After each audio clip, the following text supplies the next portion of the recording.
Olá, eu sou o Evandro, fundador do AlphaCom. Mas o que é mesmo o AlphaCom? É o melhor curso preparatório do Brasil e que prepara os melhores alunos para os melhores concursos públicos do Brasil. Esse ano eu vou te dar um conselho que pode ter certeza, pode ser aquele conselho que vai mudar a tua vida. Aproveite para estudar com tempo de antecedência. Se a gente entra em 2023 com você tendo a certeza absoluta que não é quando o concurso vai vir, é se o concurso vai vir, você vai estar preparado. E com o AlphaCom, com os cursos do AlphaCom, pode ter certeza, você vai estar preparado. A gente tem a melhor nota do Reclame Aqui, o menor índice de reclamação dos nossos cursos e o maior índice de resolução de problemas. Ou seja, além de dar um produto de qualidade, que é o seu curso, os materiais são materiais próprios, com especialistas, professores próprios para aquilo ali, sem ser aquele professor que vai viajar com conteúdo que não vai cair na sua prova, é conteúdo específico. Você ainda tem a certeza de que você tem um time inteiro de coordenação que passou pelo que você está passando. Ou seja, a galera aqui é concurseiro para concurseiro. Então eu aguardo você dentro da plataforma do AlphaCom, dentro das nossas redes sociais e, óbvio, né? Você pode deixar todas as perguntas que você precisar que a gente vai solucionar o seu problema.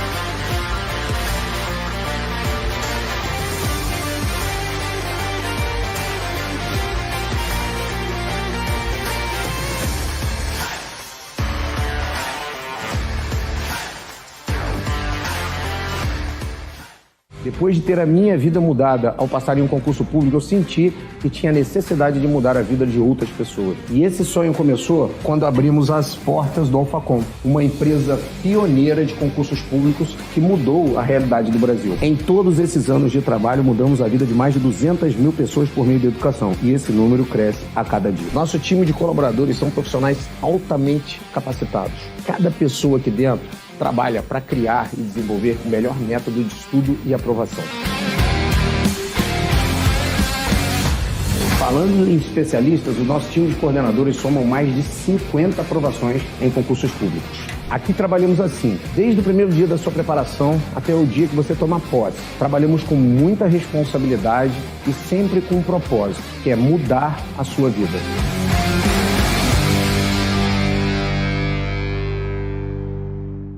Hey, hello guys! Bora para mais uma aula muito importante nossa e hoje vamos tratar novamente das palavrinhas que estão dentro do escopo dos pronomes. Pois é, tem uma pancada de pronome, né?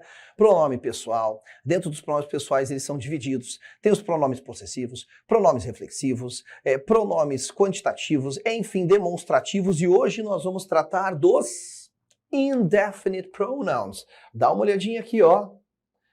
Indefinite pronouns. Pois bem, que são os famosos pronomes, olha o nome, indefinidos. Bom, o próprio nome já sugere a função desses caras. Eu gosto disso e acho que você tem que fazer isso também. Se ligar que o nome tem relação com a função que aquilo desempenha no texto ou na frase. Então tá bom. Quem são os pronomes indefinidos? São aqueles pronomes que não necessariamente definem o substantivo ao qual se referem. Pá, já dei a deixa, né? O substantivo ao qual se referem, portanto, os pronomes indefinidos se relacionam com o substantivo da frase. Sabe quem são esses caras aqui? São esses carinhas que nós vamos estudar agora. O some, o any, o no, e o known, e eles poderão gerar outros a partir deles. Portanto, conhecê-los é primordial e é fundamental para que o resto dê certo. Tá legal? Vambora? Bom, eu quero criar um macetinho aqui antes da gente entrar nos nossos slides, antes de você olhar na telinha comigo aqui, que as coisas às vezes são mais fáceis aqui na nossa tela. Dá uma olhada.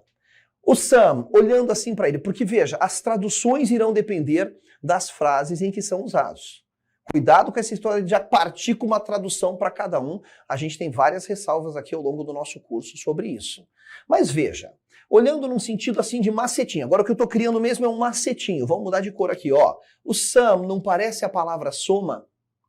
Parece, né? Se o some parece a palavra soma, será usado com frases afirmativas. Pronto, ele está dentro do terreno das frases afirmativas, tá certo?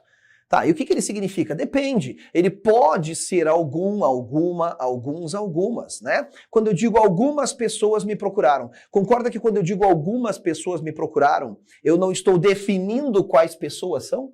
Tá entendendo por que o nome é pronome indefinido, que não define? Beleza, né? Agora veja, e o N? O N é esse parente próximo aqui, ó. Mas veja, se eu for analisar friamente, de maneira bastante rasa e ampla, existem 3 tipos de frases em qualquer língua. Frase afirmativa, frase negativa e pergunta, interrogativa. Ué, se o some ficou com as afirmativas, o N fica com o restinho. Ele vai ficar com todas as frases negativas e com todas as perguntas. Então ele atua num terreno um pouquinho maior, concorda? Ele fica com 2. Mas sabe o que vai acontecer? O some, não satisfeito, ele vem aqui pelas beiradas, ó, e ele invade o terreninho das perguntas. Sim, nós veremos uma situaçãozinha específica na qual eu posso usar o some numa pergunta.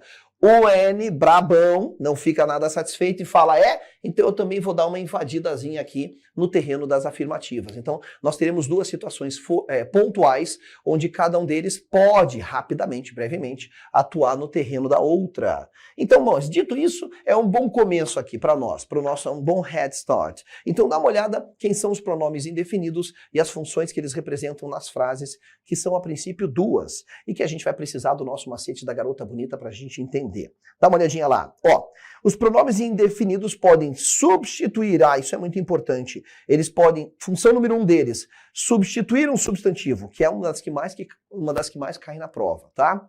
Ou eles podem qualificar um substantivo, segunda função, fazendo o papel de adjetivo. Claro, pois se eles qualificam, eles dão uma característica, então eles fazem papel de adjetivos. Então vamos lá.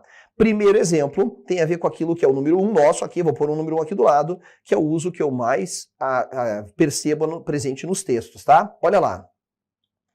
They didn't have enough chairs, so they told me to get some. A tradução é: eles não tinham cadeiras o suficiente, então eles me disseram para pegar algumas. Agora me responde, algumas o quê? Eles me disseram para pegar algumas o quê? Algumas cadeiras. O some está sendo usado para eu não precisar repetir algo que já foi citado anteriormente na frase. Ele substitui, óbvio, a função dele, aquilo que já foi dito. Por isso que ele é muito usado, porque ele evita a repetição de termos. Ele faz com que o teu texto fique mais bem articulado. Agora, olha a segunda função dele, número 2. Some people decided to leave the city. Bom, vamos fazer o seguinte aqui? Vamos fazer o seguinte, antes de mais nada, deixa eu limpar esse slide aqui para ficar lindão. Ó, antes de mais nada, vamos lá. Então, a gente não estudou o macete da garota bonita?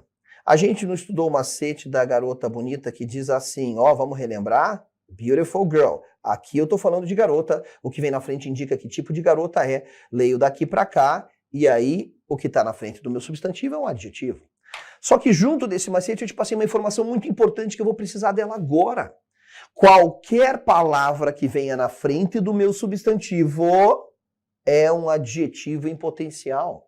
Olha isso. Então veja, aqui eu tenho o substantivo people, pessoas. Se eu quisesse dizer pessoas velhas, eu diria old people. Se eu quisesse dizer as pessoas jovens, eu diria young people. O adjetivo está sempre vindo antes. Mas eu preferia dizer some people, que significa algumas pessoas. Ainda que eu não esteja definindo quais pessoas, não tem um caráter restritivo, olha aqui para mim. Quando eu resolvo, por exemplo, isolar um lugar, eu falo, ó, vamos pegar e tirar deste bairro que está super contaminado pela pandemia, vamos tirar os idosos. Você diga, daí eu digo o que no inglês? Eu digo old people, ou old, porque ao mesmo tempo que eu classifico aquelas pessoas, né, como pessoas de mais idade, eu também dou uma característica de restrição. Eu restringi o grupo, são só os idosos, old people. Ah não, agora são só os jovens, young people. Agora só os doentes, sick people. Agora, sei lá, eu posso falar some people, tá vendo? O some também tem uma ideia restritiva. E ele também veio na frente do substantivo. Então ele tem função de adjetivo. Ainda que não seja tão fácil de ver essa função dele, mas sim, tudo que vem na frente do substantivo é um adjetivo em potencial. E aí a minha frase do texto passou a dizer assim, ó, fecha lá. Some people, algumas pessoas, decidiram sair da cidade. Tá certo? Bom, quando a gente fala então dos pronomezinhos que a gente vai tratar, já tinha colocado no quadro, e eles podem ser usados com substantivos contáveis ou incontáveis. Em outras palavras, o que eu estou querendo dizer com esta frase é que essas palavrinhas em vermelho aqui, ó, esses pronomes que a gente vai estudar, eles podem tanto ser usados com palavras no singular, como eles podem ser usados com palavras no plural. Maravilha, vem comigo, então olha só. Some. Tem algumas traduções sugeridas, mas cuidado com essa aqui, ó. Essa tradução aqui será realmente somente utilizada quando a gente usar com um número. Quando a gente usar o some juntamente com um número, daí a tradução dele passa a ser aproximadamente. Conforme eu disse, eu fiz no quadro, ele lembra da palavrinha soma, soma me lembra do sinalzinho de mais, portanto, ele é usado com frases afirmativas. Então, olha os exemplos. Bob bought some toys for his son. O Bob comprou alguns brinquedos para o seu filho. Está sendo seguido de uma palavra no plural, portanto, uma palavra contável. Tá vendo? Mas eu posso dizer, Jane needs to buy some equipment. A Jane precisa comprar um pouco de equipamento. Agora está sendo usado como uma palavra no singular. É porque no inglês a palavra equipamento é incontável. Ela não aceita plural e calma que a gente vai estudar isso, tá? Mas então, de toda forma, significa que o some ele é muito prático. Ele é usado tanto com palavras no singular quanto com palavras no plural. O que eu quero dizer com isso? Olha aqui para mim. Ele vai ser usado com palavras que existem tanto no singular ou no plural, no seguinte sentido. Existem palavras que aceitam plural. Livro, livros.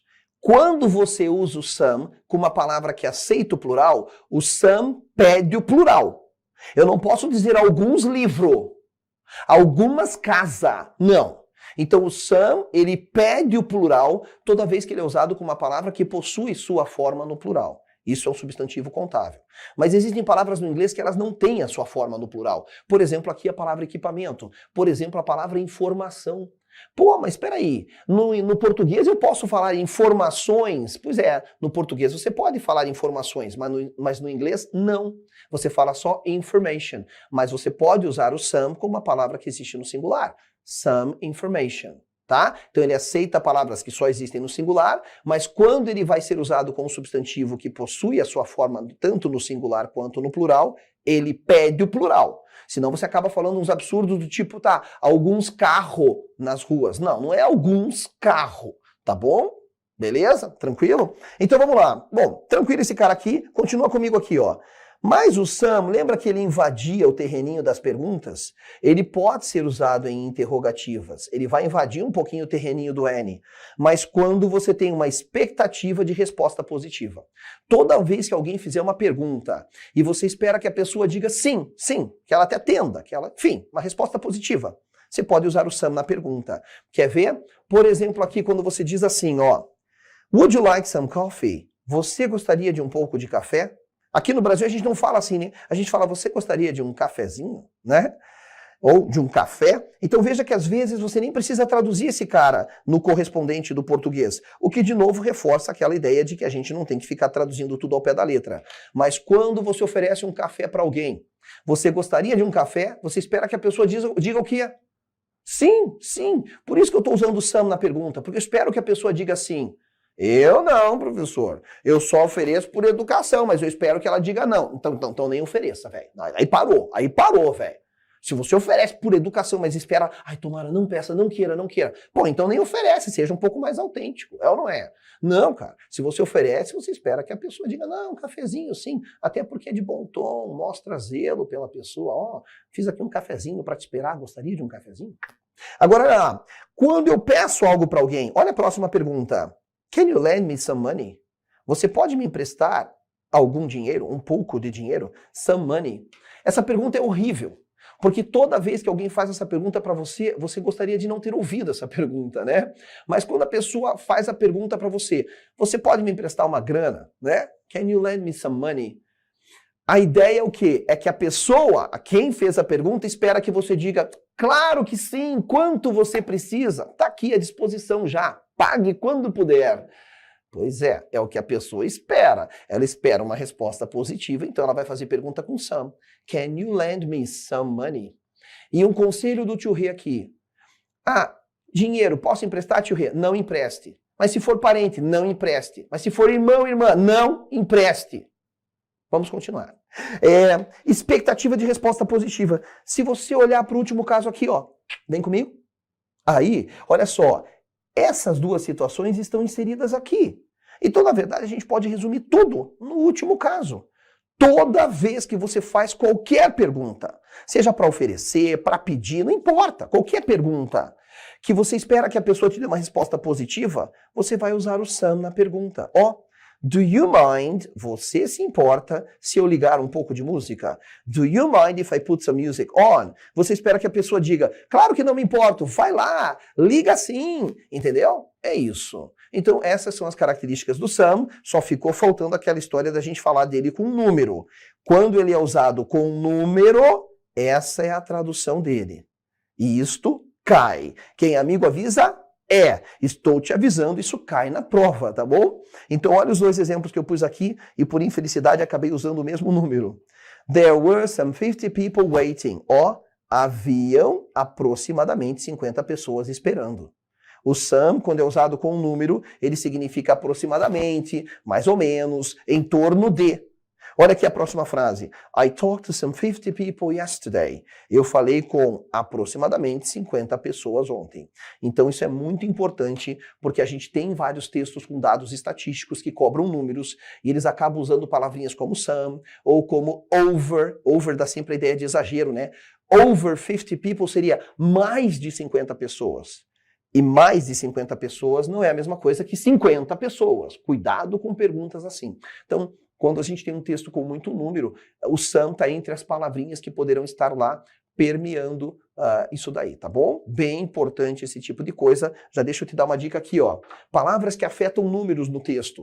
Palavras como some, que significa aproximadamente, ou roughly, que significa aproximadamente, ou about, ou approximately, ó, ou nearly, ou around.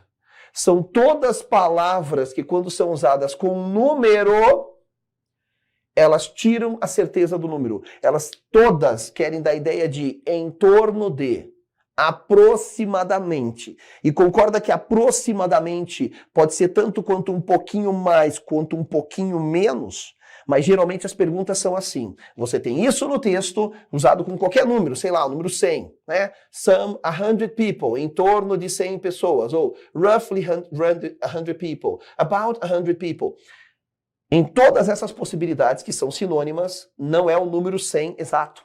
E aí na questão o cara fala, 100 pessoas foram abordadas pela ação militar, sei lá, tá? 100 pessoas. Se ele falou isso aqui no texto junto com o número, não são 100 pessoas.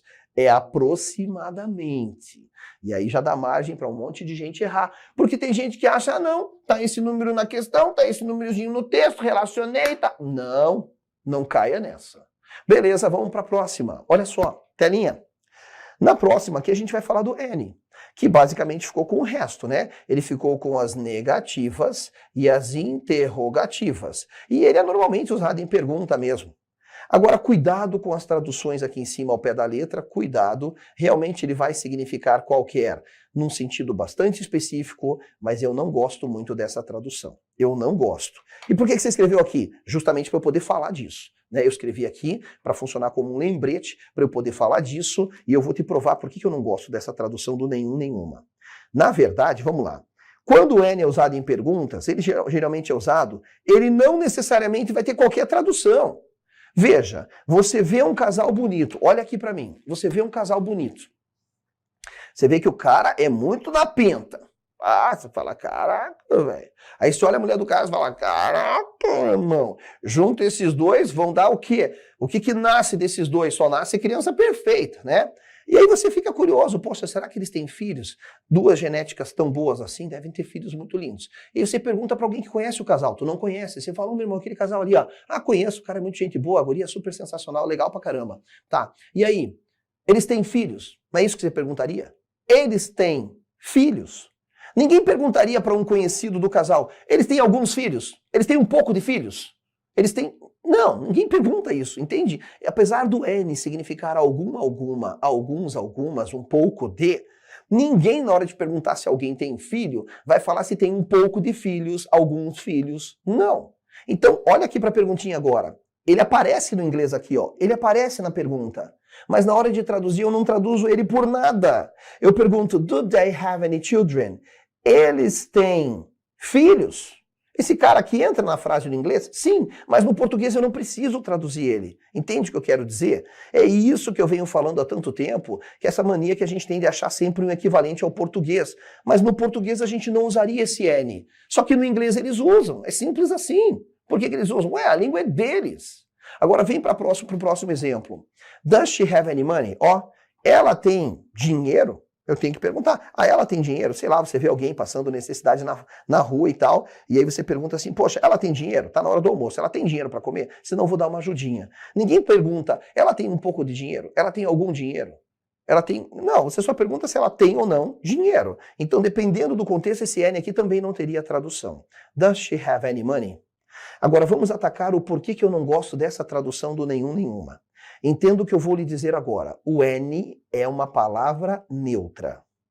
O N é uma palavra neutra. Significa que ela não é nem positiva e nem negativa. Só que quando você traduz ela por nenhum, nenhuma, nenhum, nenhuma é uma palavra negativa. E eu estou te dizendo que o N não tem essa conotação negativa. Então vamos lá. Olha o próximo exemplo. Em negativas, ele significa nenhum, nenhuma. Isso aqui só é válido para um português popularzão. Vamos lá, qual é o problema? Olhe para mim. É o seguinte, você fala, fui a uma festa, eu falo, pô, e aí, cara, tinha algum conhecido lá? E você fala assim, ó, eu não vi, já tá aqui o meu não. Eu não vi nenhum conhecido.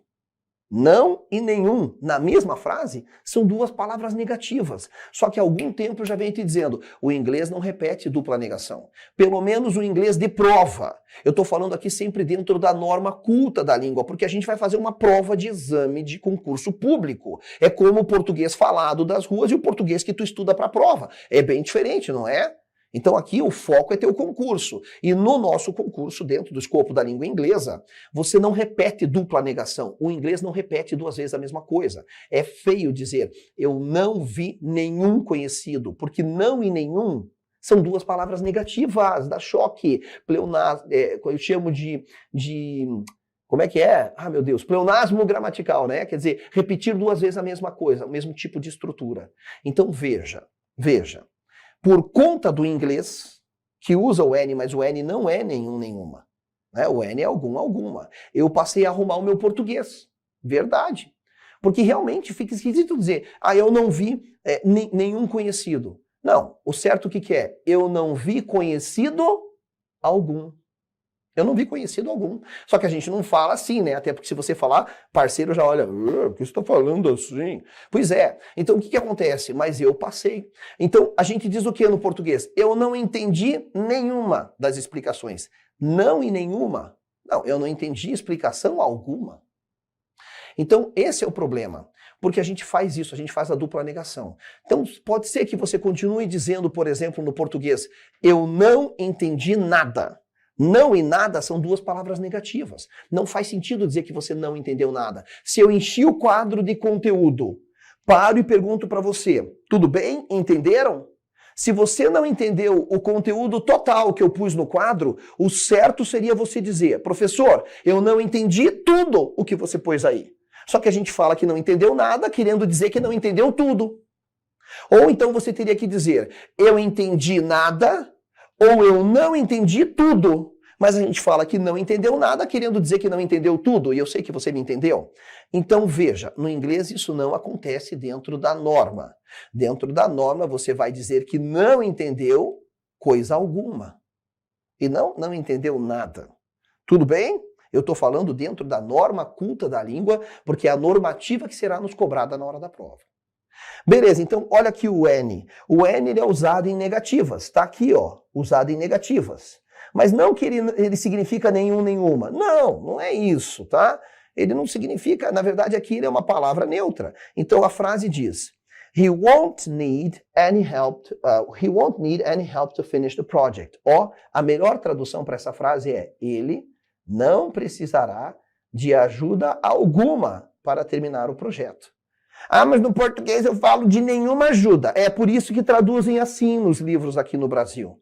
Então eu posso pensar assim, se eu entender que é de uma maneira popular? Pode, mas não é a essência dessa palavra. Essa palavra não é essencialmente uma palavra negativa. Se isso ficou claro para você, depois não venha me jogar na cara. Tudo bem? Olha o próximo exemplo. We don't have any special equipment. Nós não temos equipamento especial algum. Ah, mas no português eu digo que nós não temos nenhum equipamento especial. É, eu sei, por isso que tem essa palhaçada dessa tradução aqui. É lógico que eu não estou pedindo para você mudar o teu jeito de falar português.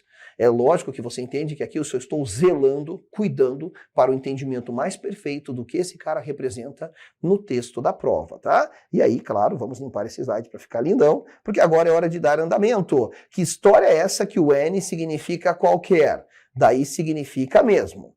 Assim como o some, quando é usado com número, significa realmente aproximadamente, aqui o N vai significar qualquer quando ele faz aquela safadezinha, né? Ele quer dar o troco no some, daí ele invade o terreno das afirmativas que era do some. Então, quando eu digo you can choose any place to sit, eu estou dizendo você pode escolher qualquer lugar para se sentar. Tá vendo? Aí realmente ele significa qualquer. Ou aqui, ó, any show you decide to watch is fine for me. Ou seja, qualquer show que você decidir assistir está bem para mim, né? Show aqui no sentido de espetáculo, ou seja lá o que for. Realmente isso é possível, vamos para caminhar para o nosso finalzinho. Cuidado com o N, porque ele também pode ser usado com palavras que têm um sentido negativo. Veja, justamente por ele não ser negativo, é que ele pode ser usado com palavras com sentido negativo. Palavras como nunca, sem, hardly e scarcely, as duas significam quase nunca, etc. Então veja, o N é usado em negativas, sim. Mas e se eu tiver uma palavra que é negativa? A palavra negativa vai trazer sentido negativo para a frase, logo você também pode usar o N. É isso que essa linha, que essa frase está dizendo na verdade, tá? E aí, vamos para o terceiro dos pronomes indefinidos que a gente tem para hoje, que é o no. No significa nenhum, nenhuma. Olhe para mim agora. Olha só. Vem para cá, vem comigo. Aí. O no, você cansou de ver esse cara já por aí. Ó, quando a gente fala assim, ei, relaxa, no stress, ó, no stress, no time, no problem. A gente não fala assim, no problem. Você percebe que sempre depois do no tem alguma coisa? É isso mesmo, essa é a regra dele. O no, já, bom, só de olhar para ele dá para ver que a essência dele ele é uma palavra negativa. Se ele é uma palavra negativa, posso colocar ele numa frase negativa? Opa, negativo. Com negativo, conflito, choque, pleonasmo gramatical. Então o no é negativo, ele na essência dele já é negativo, e ele é usado numa frase afirmativa. Só que quando ele entra na frase afirmativa, ele permeia nela, trazendo um caráter negativo para a frase toda. O no, que é negativo, traz a negatividade para dentro de uma frase afirmativa. Então ele é usado numa frase afirmativa. Tudo bem? E você já reparou que do próprio popular do português, a gente já está acostumado a dizer no alguma coisa? É isso. No vem sempre seguido do substantivo ao qual ele se refere. É no o quê? No time, no money, no problem, no sex, no drug, no rock and roll, no o quê? Só entenda isso, você já está acostumado com ele. Então olha o que a gente tem na nossa frase aqui, ó. There are extreme sports which require no special equipment. Ó, então veja, existem esportes radicais que, ó, não exigem equipamento especial algum, ou no nosso popularzão, né, que a gente fica traduzindo assim no popularzão, que não exigem nenhum equipamento especial. Então o no, ele entrou numa frase aqui, ó, que é afirmativa, tá? Esse bloco aqui é afirmativo, e ele é que trouxe a negatividade ali para dentro. Tá certo? Então ele tem esse sentido de nenhum, nenhuma, mas aí você faz a tradução adaptada para o português para aquilo que soar melhor, tá bom? Olha aqui o próximo exemplo. Nós temos tempo mais do que o suficiente. We have plenty of time. Plenty of time significa tempo mais do que o suficiente. Não há, there is no need to hurry. Não há necessidade de se apressar. Tá bom? Olha aqui, ó. Olha o que eu fiz aqui, como tá muito claro isso, né? O que eu fiz aqui, ó? Eu peguei, deixa eu pegar minha canetinha, opa. Eita. Ó, eu peguei uma frase afirmativa. There is significa há existe. E aí o no veio trazer a negatividade para dentro da frase toda. Por isso que na hora de traduzir eu abraço ele aqui, ó, e faço uma tradução só, não há. Não há necessidade de se apressar. Ou, no popularzão do português, que a galera diz, não há nenhuma necessidade de se apressar. Mas aí você fez a dupla negação, né? Não há nenhuma. Pô, não precisa dizer isso. Quando você diz não há necessidade de se apressar, a pessoa já entendeu.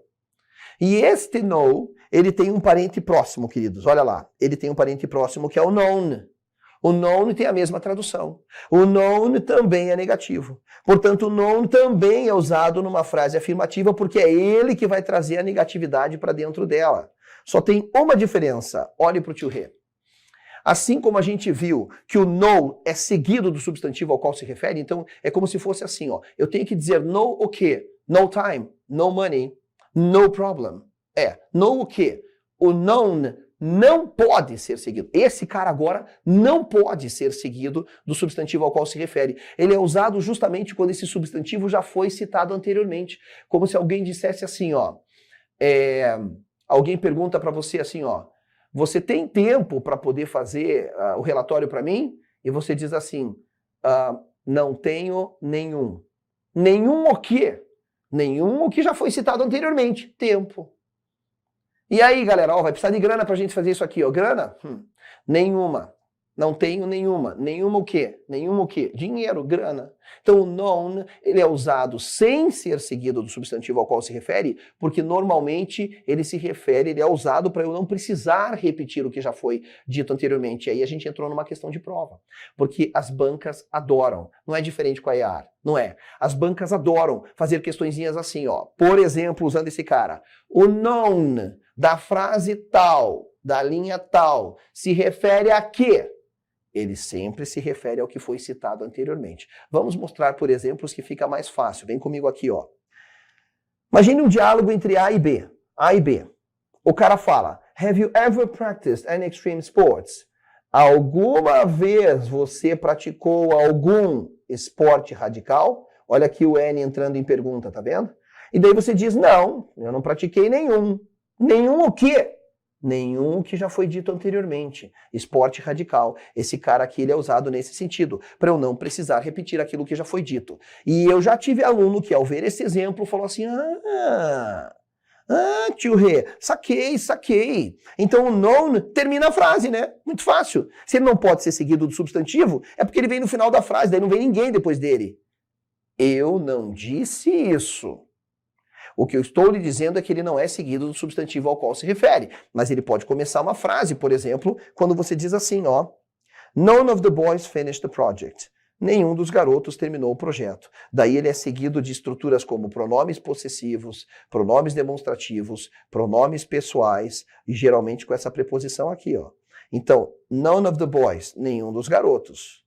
Veja, ele não está sendo imediatamente seguido do substantivo porque o substantivo está aqui. Então, continua respeitando a regra. Ó, nenhum de nós, none of us, fala russo. None of us speaks Russian.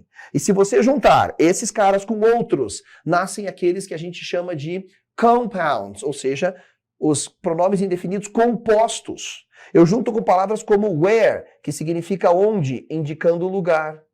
Eu junto com palavras como person, que significa pessoa, indicando pessoa mesmo. E com thing, que significa coisa, indicando coisas mesmo. Então veja, some significa algum, alguma. Somewhere, algum lugar. Somebody, alguém. Something, alguma coisa, algo. Ah, mas o some é usado em afirmativas. Todos esses serão usados em afirmativas. Tá, mas o some pode ser usado em pergunta quando eu tenho uma expectativa de resposta positiva. Todos esses seguem o mesmo padrão. Ou seja, todo mundo que nasce dos nossos pronomezinhos, ó, vão seguir as mesmas regras que eles seguiam sozinhos. Fácil, né? Então vamos pro próximo. Olha lá, ó. Any. Bom, any pode ser que significa algum, alguma. Então, o que é anywhere? Ué, qualquer lugar. Né? Algum lugar. Anybody, alguém. Anything, alguma coisa. Ah, mas eu vi que o any pode ser a palavra qualquer, quando ele é usado numa afirmativa. Então ele vai gerar as palavras qualquer lugar, qualquer um, qualquer coisa. No não significa nenhum, nenhuma. Então, nowhere, nenhum lugar. Nobody, ninguém. Nothing, nada. E aí eu trouxe de brinde para você o every, para você ver que daí eu vou criando outros. Com os pronomes indefinidos que a gente tem, a gente vai criando outros. Olha lá. Everywhere, todos os lugares. Everybody, todo mundo. Everything, tudo. O every não dá ideia de totalidade? Então veja como aqui, só de pôr alguns exemplos, você vai vendo que a gente pode ir juntando o some com o how, o some com o time, né? E assim por diante. Tá certo? Então os pronomes indefinidos que a gente acabou de estudar aqui, eles podem ser usados para gerar outros que nascem a partir deles. Não importa, todos os que nascerem seguirão os usos daqueles que lhes deram origem, ou seja, deles sozinhos. Hoje um assunto que eu acho sensacional e cai. E cai tanto no inglês quanto cai no português. Só que no português ele é um pouco mais complexo, olha a nossa sorte. Então hoje nós vamos falar sobre relative pronouns. Tá certo? Ó, pronomes relativos. Ah, então tá bom. Quem são esses caras? Vou pôr alguns deles aqui para você começar fazendo raciocínio comigo. Você já viu esse carinha por aí? Já viu esse carinha por aí? Ó, esse aqui e esse. Vamos pôr alguns mais familiares para vocês aí, ó. Why? Já viu esse aqui também? When? E esse, where. Esse aqui pode entrar na pegada também, entre outros. Vou deixar umas reticências aqui, tá certo?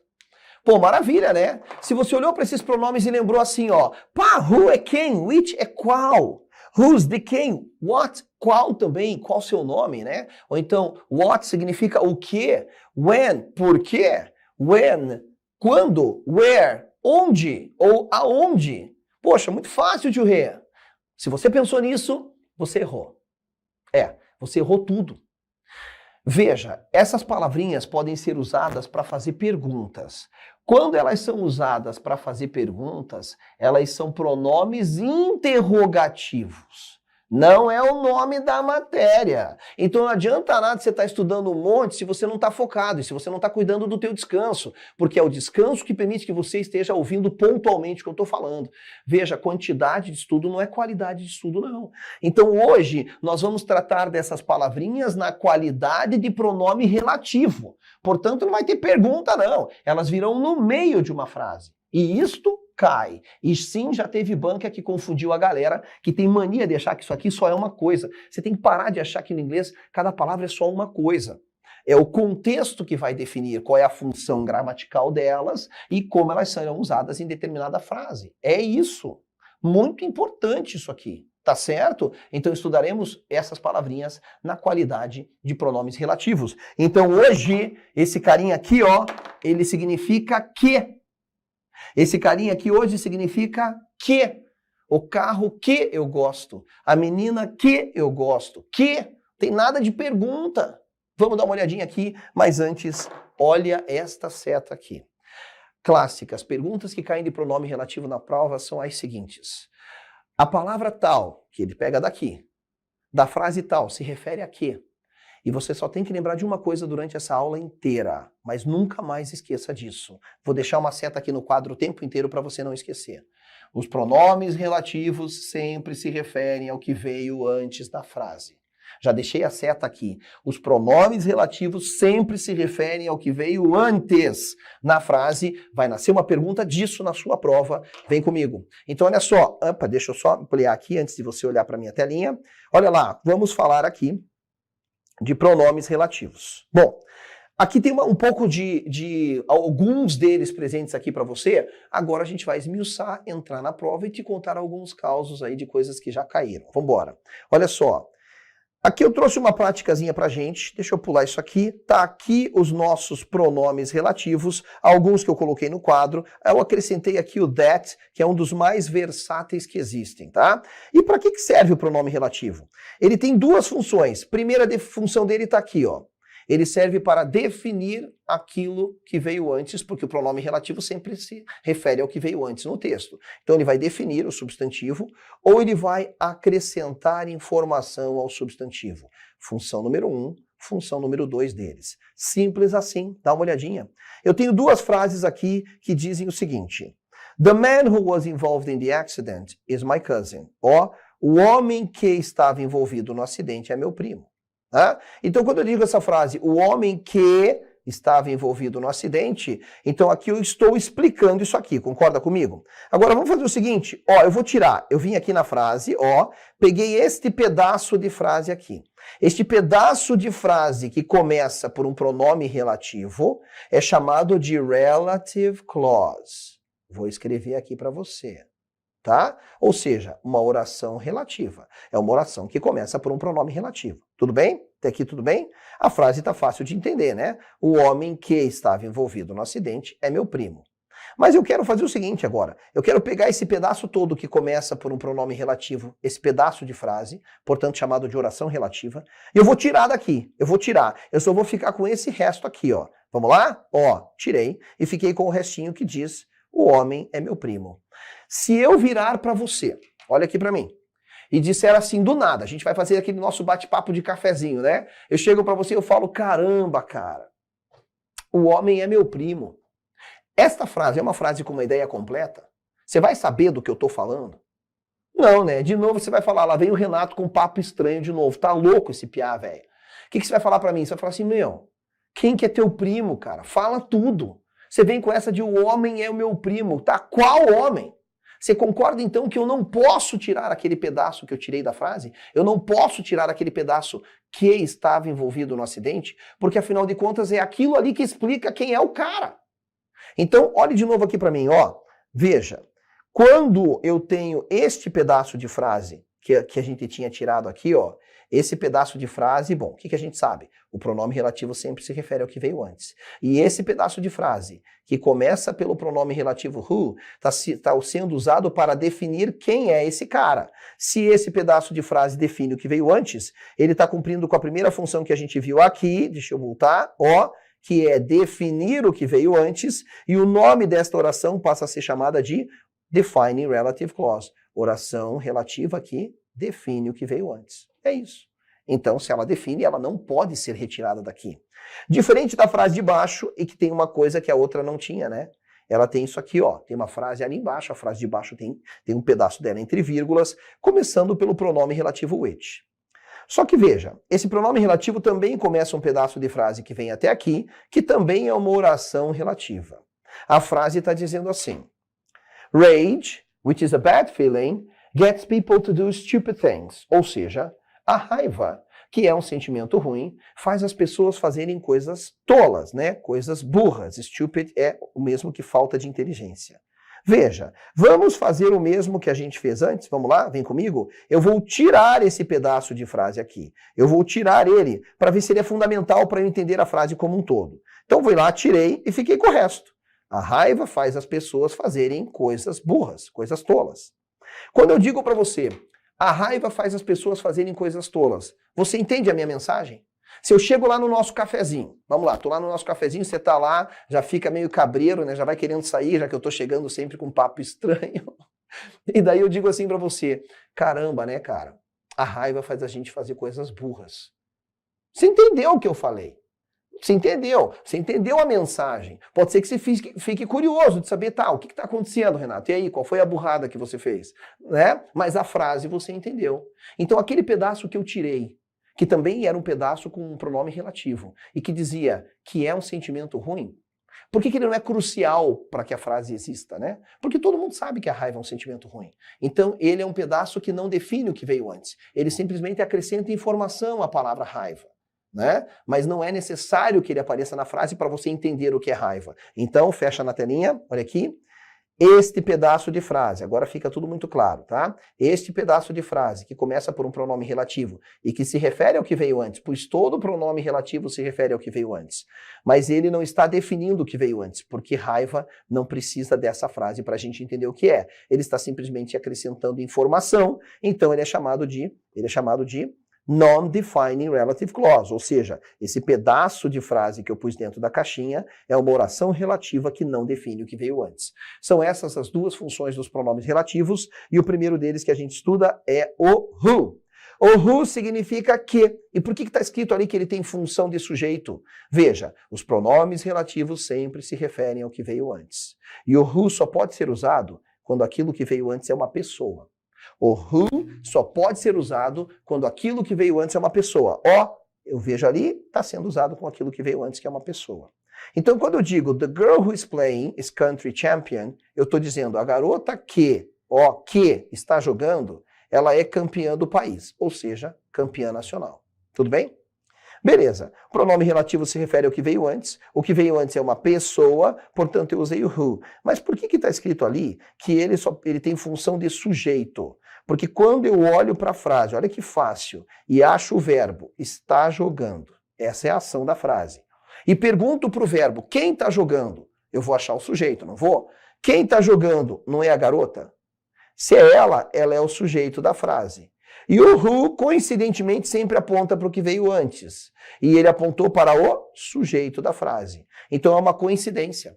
O who, ele aponta sempre para o sujeito da frase. É isso. Então, como ele sempre faz isso, a gente diz que ele tem função de sujeito. Ele vai sempre apontar para aquela pessoa que está fazendo a ação do verbo. Legal? Mas ele tem um parente próximo. Ele tem um parente próximo que é o whom. Olha lá. E o whom tem uma característica parecida, afinal de contas é um parente próximo. Ele também é usado quando aquilo que veio antes é uma pessoa. Só que a função dele mudou, ó, mudou de sujeito para objeto. E geralmente ele vem acompanhado de uma preposição. Lembrando que geralmente não é sempre. Geralmente não é sempre. Então ele tem essas traduções de que ou quem. Vamos ao exemplo que fica tudo muito mais fácil. The woman to whom I talked on the phone was nice to me. A mulher com quem eu falei ao telefone foi legal comigo. A mulher com quem eu falei. Opa! Como é que é? Quem falei? Eu falei. O sujeito tá aqui, ó, da frase. Fui eu que falei. Tá, então quem sofreu a ação de falar comigo? Quem sofreu a ação do verbo? A mulher sofreu a ação. Então ela é o que da frase? Objeto. Quem sofre a ação é objeto. Tá bom, mas o pronome relativo sempre se refere ao que veio antes. E ele, ao fazer isso, está apontando para quem da frase? Para o objeto. Como ele sempre faz isso, a gente diz que ele tem função de objeto. Entendeu? Ele sempre faz isso. O pronome relativo whom sempre aponta na frase para quem sofreu a ação da frase.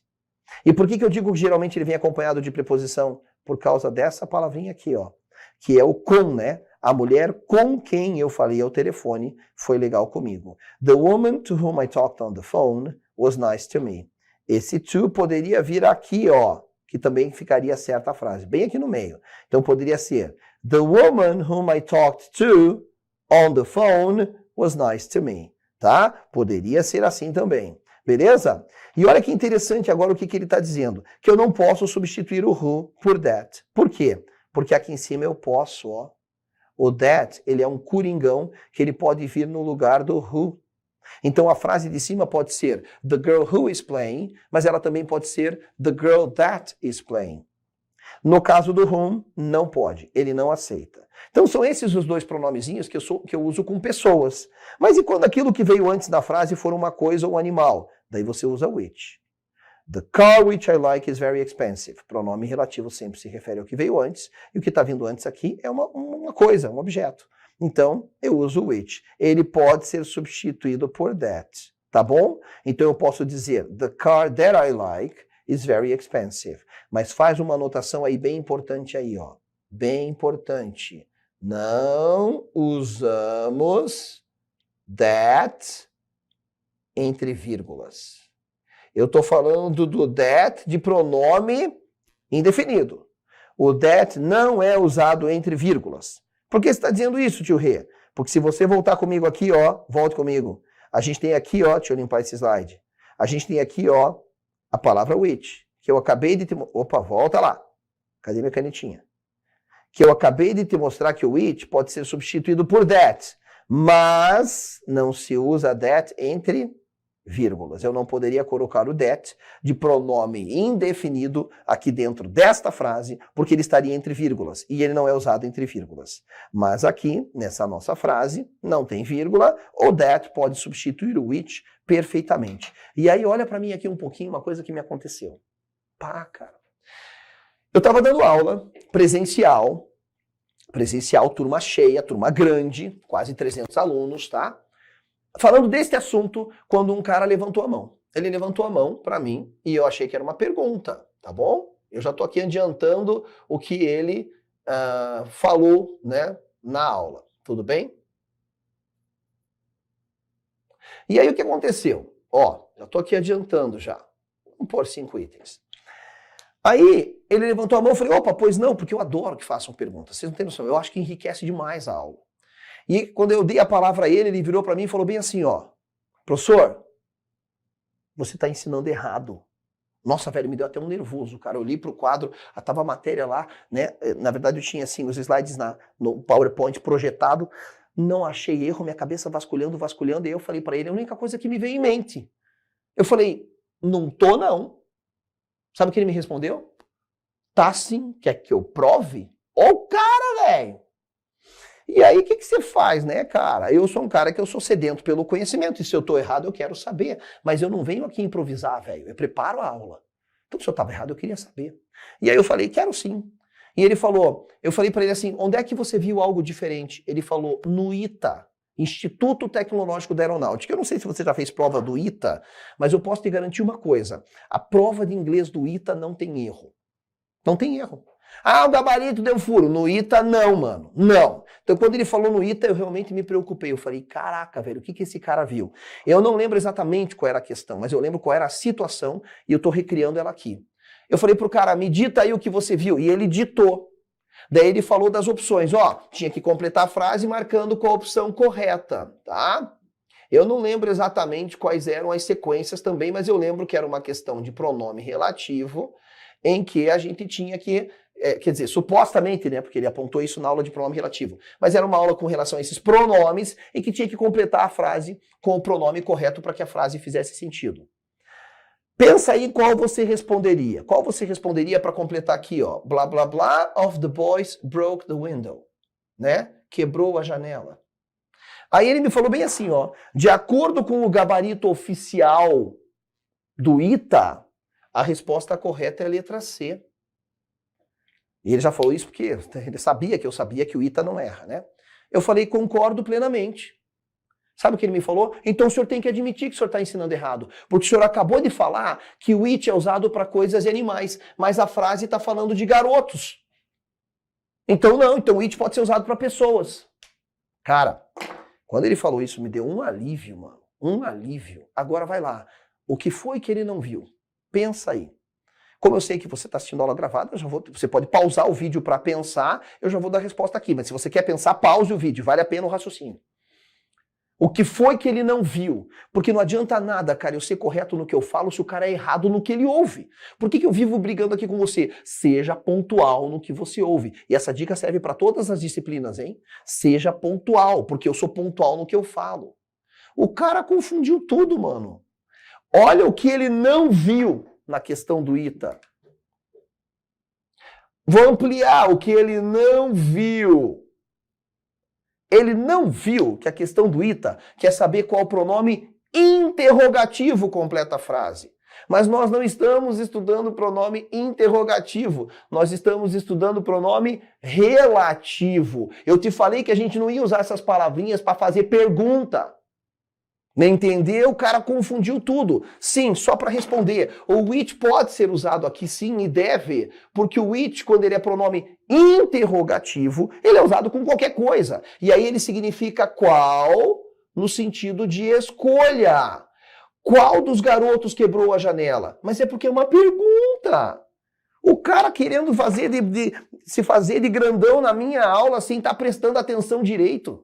Pô, aí, claro, minha vontade era de falar, pô, cara, tá me zoando, velho? Mas daí eu tive que ser elegante com ele. Eu falei, não, meu senhor, eu estou explicando certo, o senhor está ouvindo errado. Ficou feio pra caramba, que o cara quis crescer na aula, daí todo mundo passou a odiar o cara. Então veja. Só que você entende como esse episódio que aconteceu é importante para te trazer esse alerta? Nós estamos estudando essas palavrinhas na qualidade de pronome relativo.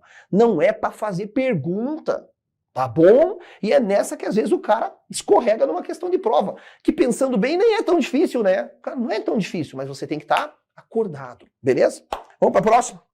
Agora a gente vai dar uma acelerada. Olha só. Queridos, o whose. O whose indica posse. Ele é o nosso famoso cujo, cuja, e ele trabalha bem assim, ó. Achou ele? Tá aqui, achei ele, tá. Ele sempre indica que quem vem depois dele pertence a quem tá antes dele. Então, quando eu digo the boy whose girlfriend disappeared, eu estou dizendo o garoto cuja namorada desapareceu. A namorada é dele. É sempre assim que o whose funciona. Ele indica que o que está depois dele pertence a quem está antes dele. Tá bom? Ele equivale ao nosso cujo. Cujo é muito tranquilo, mas aqui eu tenho uma pergunta de prova para você também. My friend, com base no que a gente já estudou, a gente já viu que o pronome possessivo my, ele pode ser meu, minha, meus, minhas. Ele sozinho pode ser masculino, feminino, singular e plural. E nós também vimos que a palavra friend significa amigo ou amiga. Ou seja, a tradução de my friend pode ser meu amigo ou pode ser minha amiga, porque essas palavras têm essas traduções. Pergunto para você, quem é my friend nesta frase? É ele ou é ela? E por quê? Esse é um tipo de pergunta de prova.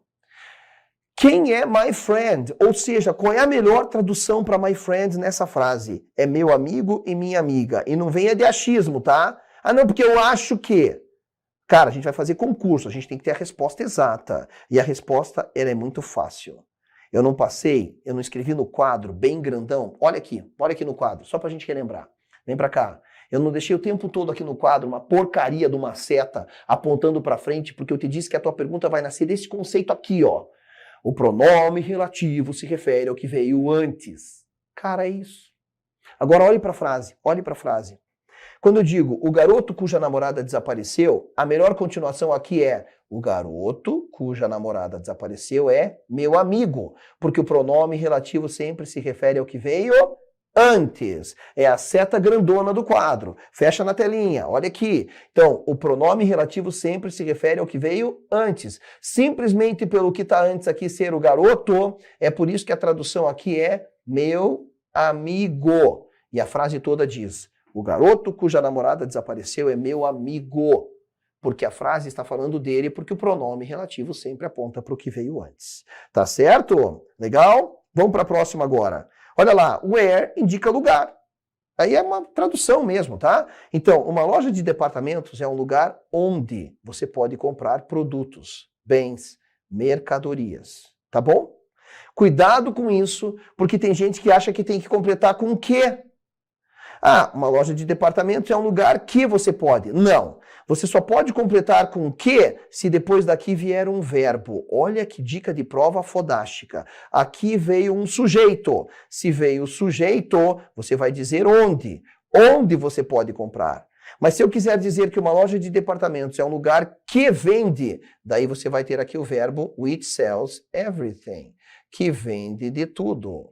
Tá entendendo a diferença? Eu posso ter dois pronomes relativos usados nesse sentido.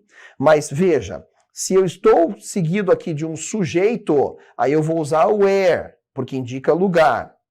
Se eu usar o que, aí depois desse que vai ter que ter um verbo aqui, porque eu estou dizendo que a loja de departamentos é um lugar que vende. Que vende, tá certo? Então cuidado com isso. Por que muda isso, tio Rê? Por que muda isso?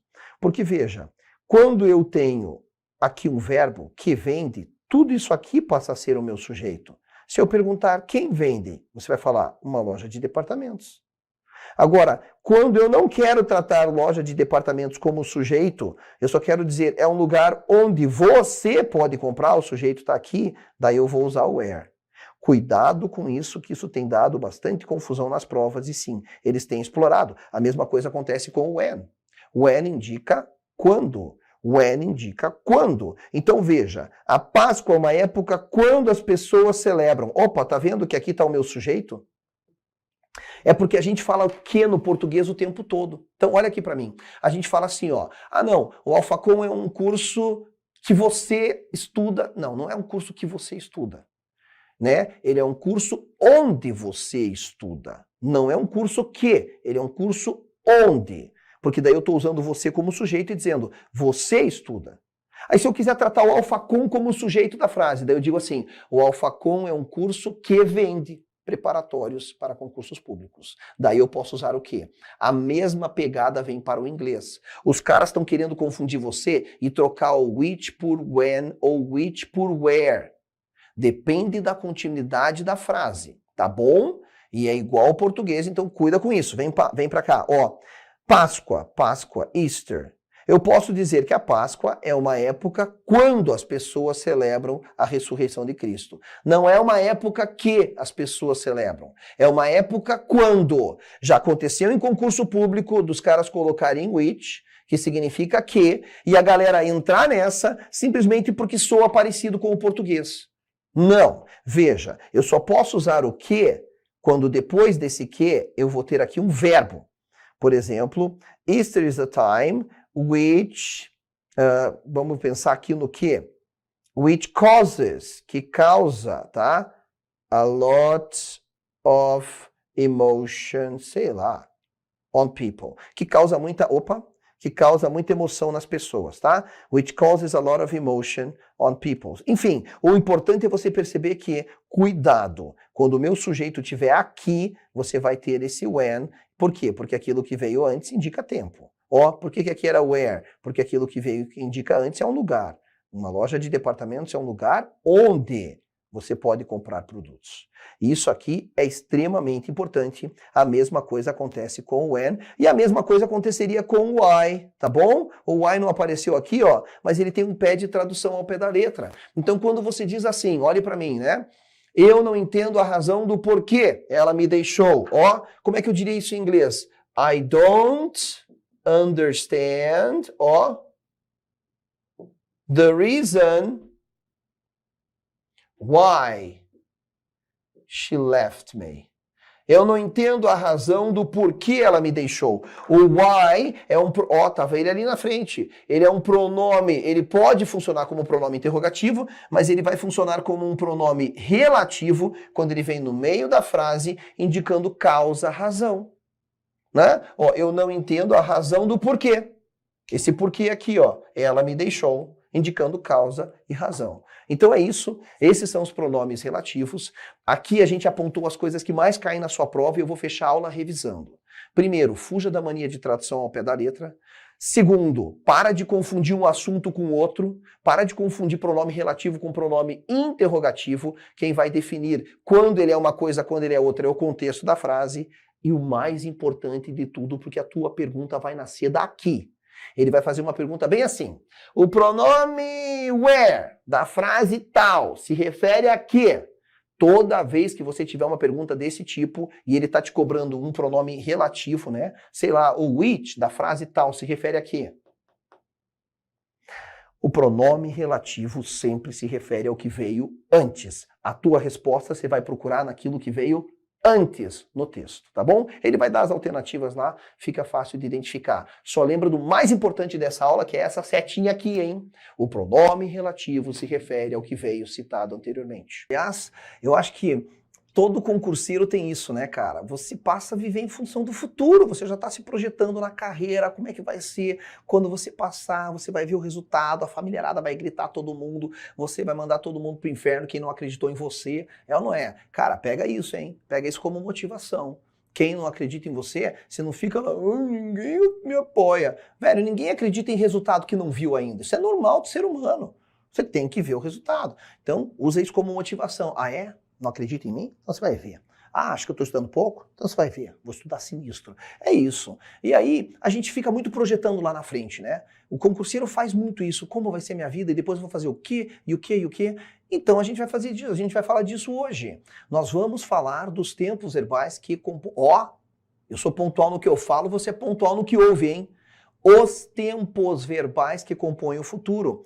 Porque, na verdade, não há muita novidade, não. Quer ver? Quando a gente fez o nosso primeiro tempo verbal, que nem era especialmente para falar de futuro, mas nós vimos, lembra o primeiro tempo verbal que a gente estudou? É esse cara aqui, ó, um tal de simple present. E quando nós estudamos o simple present, a gente viu que, entre outras coisas, ele podia indicar o futuro programado, que é aquele futuro que não depende da vontade da pessoa, a gente chama em inglês de scheduled future, e na verdade o que acontece? Esse cara aqui, a gente faz a mesma coisa no português. Já vou te mostrar aqui. A gente também usa verbos no presente, no português, para dar ideia de futuro. Já vou te mostrar um exemplo. Mas na sequência, nós estudamos um tempo verbal chamado present continuous, lembra disso? E quando nós estudamos o present continuous, que era aquele carinha do ING, a gente viu que ele também podia ser usado para indicar futuro. Aliás, isso eu pontuei bem forte na época, ele é um tipo de futuro bem descolado, bem moderno, muito utilizado, mas que, se esse aqui pode indicar o futuro que não depende da vontade da pessoa, esse aqui indica o futuro que depende da vontade da pessoa, que a gente chamava em inglês de personal arrangement, que vai estar aqui também. Veja, a gente vai revisar esses caras brevemente, porque eles estão naquelas aulas lá que você pode voltar e ver. O que a gente vai fazer hoje é estudar o futuro propriamente dito, que ele leva dois nomezinhos. Um tal de simple future, que você já conhece, é o tal do will. Ah, esse cara aqui, ó.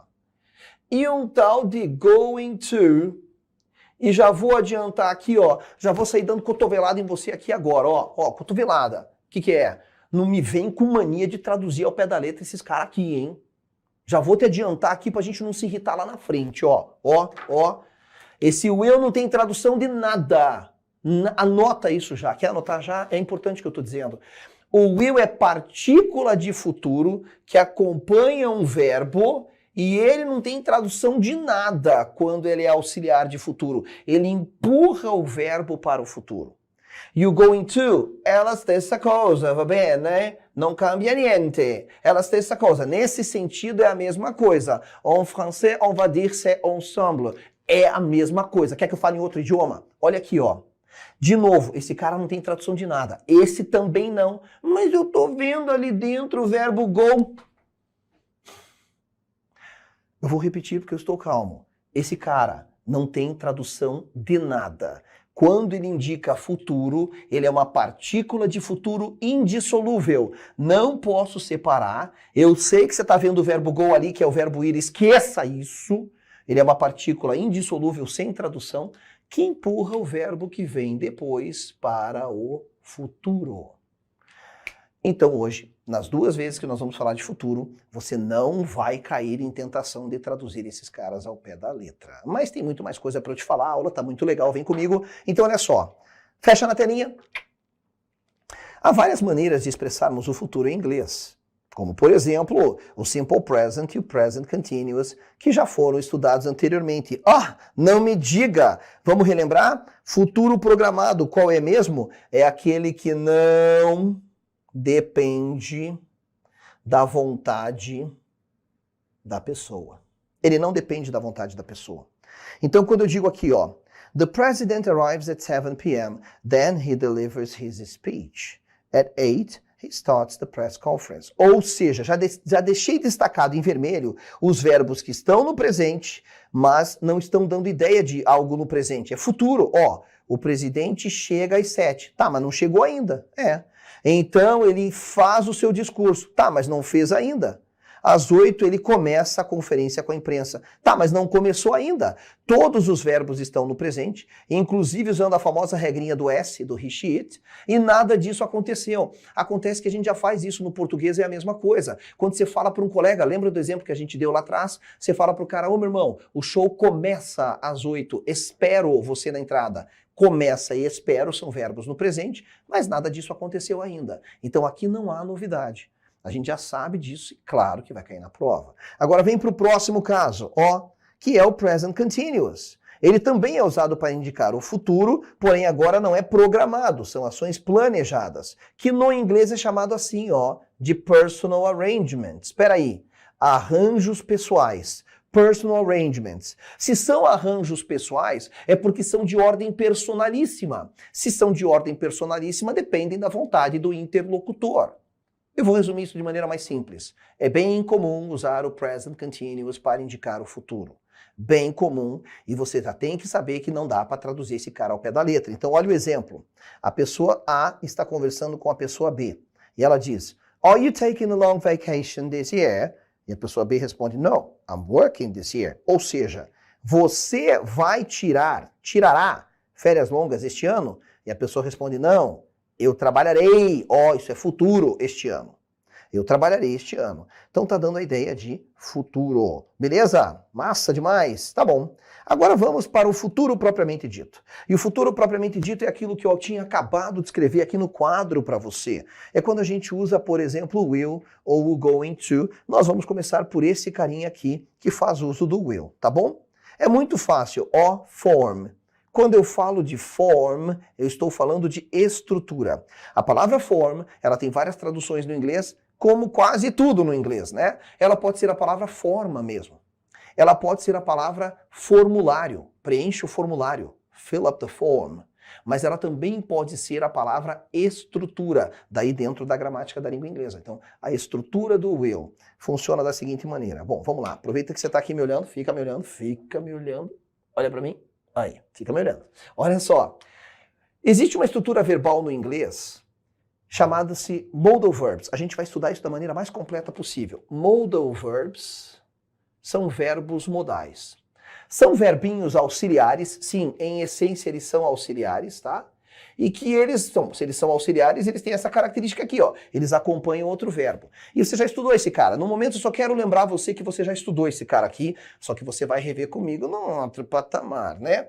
Lembra quando você estudou um tal de can? Lembra quando você estudou um tal de could? Lembra quando você estudou um tal de may, must? Esse aqui é bem comum, ó. Should, etc. Não vem ao caso. Isso são verbos modais. São verbos que normalmente eles se referem a outro verbo que vem aqui, né? Quando você diz assim, eu sei desenhar, eu consigo, eu tenho habilidade, I can draw, e assim por diante. Então o nome desses carinhas são verbos modais, que são verbos que acompanham outros verbos. Ninguém te contou um detalhe importante. Todo mundo aí que está me vendo, que estudou will, estudou assim, will é futuro, will é futuro. E aí você fica achando que o will é uma característica de um tempo verbal do futuro. Mas na verdade isso é uma mentira. Os verbos modais são verbos especiais porque eles mudam o significado de quem acompanha eles. Você não concorda que o will está fazendo justamente isso? Ele está mudando o significado do verbo que vem depois? Porque o simples fato dele estar aqui empurra o verbo para o futuro.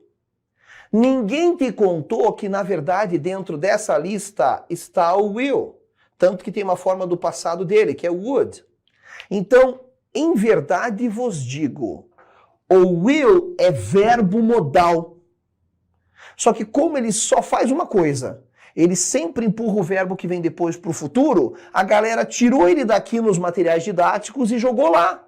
Não, ele é futuro. Não, mas na verdade mesmo, ele é verbo modal que indica futuro. Anota isso, cara. Qual é a função gramatical de will? Ele é verbo modal. Ele é verbo modal. O que ele faz? Ele indica futuro. Entendeu? É isso. Ele só faz isso? Ele só indica futuro quando ele é um verbo auxiliar, ou seja, quando ele está de alguma forma relacionado a outro verbo. Eu digo relacionado porque esse verbo pode aparecer ou não. Legal? Então vamos lá. Então tá aqui, ó. E não existe nada mais fácil, fecha na telinha, do que você fazer uma frase com will. Basta você pegar o will e pega um verbo que vem depois dele, que eu chamo na forma básica. O que é que eu quero dizer com forma básica? Significa que depois do will você põe o verbo sem mexer.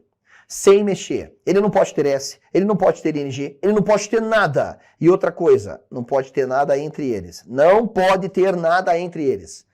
Tem gente que tem mania de colocar a partícula to. Não pode. Não pode, eu vou até apagar ela para nem ficar aqui na nossa tela.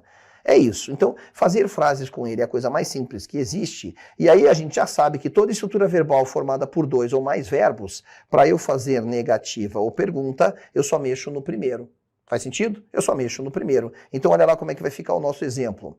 Jane will study architecture next year. Eu tenho 1, 2 verbinhos para formar a estrutura de futuro. Só mexo no primeiro para fazer a negativa. Sim, olha aqui embaixo. Will not é a mesma coisa que won't. Importante isso, tá? Então esse... mas eu não poderia dizer aqui na negativa I will not travel. Poderia. Você poderia separar o will do not quando você quer deixar a frase mais enfática. Mas deve cair assim na sua prova, ó. I won't travel on the weekend. E para fazer pergunta, o will passa para frente e fica will she finish the report? Então, dentro da estrutura da língua, a gente já está acostumado com isso aqui, tá? A gente já está bem acostumado. Agora vamos traduzir. Meu primeiro medo. O meu primeiro medo é o cara pegar essa mania, porque olha aqui para mim, o que é que a gente faz no português? A gente aprendeu a flexionar verbos no futuro, mas a gente não usa. Concorda comigo? A gente aprendeu a conjugar verbos no futuro, mas a gente não usa. Quantos de nós aqui na nossa rotina diária diria assim, ó, depois da aula eu estudarei um pouco, depois eu comerei alguma coisa e descansarei e voltarei a estudar. Ninguém fala assim, né, mano? A gente fala o quê? Eu vou estudar, eu vou comer, eu vou dormir, eu vou assistir uma aula, né? Esse vou que dá a impressão que é esse cara aqui, por causa do verbo ir, que não tem nada a ver. E aquele mais horrível, doloroso no tímpano. Eu vou ir. Você vai ir também? Mano, o que é vou ir, cara? Eu vou ao shopping, eu vou ao cinema. Não, eu vou ir. Dá a impressão que o cara quer reforçar. Não, eu vou ao quadrado, cara, eu vou muito. Tipo, eu vou ir. Parou, hein? Esse troço dói no tímpano, eu vou ir. Agora veja, a frase que eu coloquei aqui, fecha na tua tela. Não dá para você puxar do português popularzão e dizer assim, a Jane vai estudar. Porque o will não é o verbo ir. Quando você traduz isso, a Jane vai estudar, dá a impressão que esse aqui é o verbo ir. E aí o pessoal começa a errar tudo esse troço aqui. Então vou repetir aquilo que eu pedi no começo da aula. Eu te pedi para você entender o quê? Que o will é partícula sem tradução, ele não tem tradução de nada que empurra o próximo verbo para o futuro. Tá bom? Então a Jane estudará arquitetura no ano que vem. E na negativa, eu não viajarei no final de semana. E a minha perguntinha aqui está dizendo, ela terminará o relatório? Sim, ela terminará. Não, ela não terminará. Tranquilo, tá? Então é importante isso. Captou? Beleza? O will não é o verbo ir. Para com essa mania de tradução do popularzão do português que ele jogar no inglês. Agora, para que ele serve? Para que serve o will? E aqui eu preciso te fazer uma pequena ressalva. Olhe para mim. Eu sou autor de material didático também, né? E certa vez eu fui escrever um material didático para uma das maiores instituições de ensino médio, né? Ensino de escola para molecada ali, adolescentes do país, tá? Ela já tinha sido a maior, eu não sei se é hoje mais, enfim. Eu saí um pouco desse segmento e estou mais voltado para concursos públicos mesmo, que é a minha paixão. E aí, quando você escreve um material didático, tu tem que pesquisar muito para escrever muito pouco. Pois é sempre assim. Tu pesquisa muito, cara, porque você vai colocar teu nome ali, cara. Você tem que ter certeza que o que você escreveu tá certo. Então, pesquisei muito e chegou a hora de escrever sobre futuro. E aí eu fiquei quase maluco. Porque, cara, cada gramático diz uma coisa. Aí você fala, vou pra internet. Aí você fica mais louco ainda. Cada um diz uma coisa. Porque um é futuro recente, outro é futuro distante. Porque um indica isso, indica aquilo. Cara, o que eu fiz? E já vou te tranquilizar aqui. Eu fui e falei, então tá bom. Então se cada gramático fala alguma coisa, eu vou ouvir os melhores. Eu peguei os melhores gramáticos da língua inglesa. Os caras lá de fora mesmo, os caras nativos, tá? Os melhores gramáticos. Raymond Murphy, Michael Swam, que eu acho que é um dos melhores, Jack C. Richards, enfim, até o David Polk. Eu peguei uns caras fortão, tá ligado?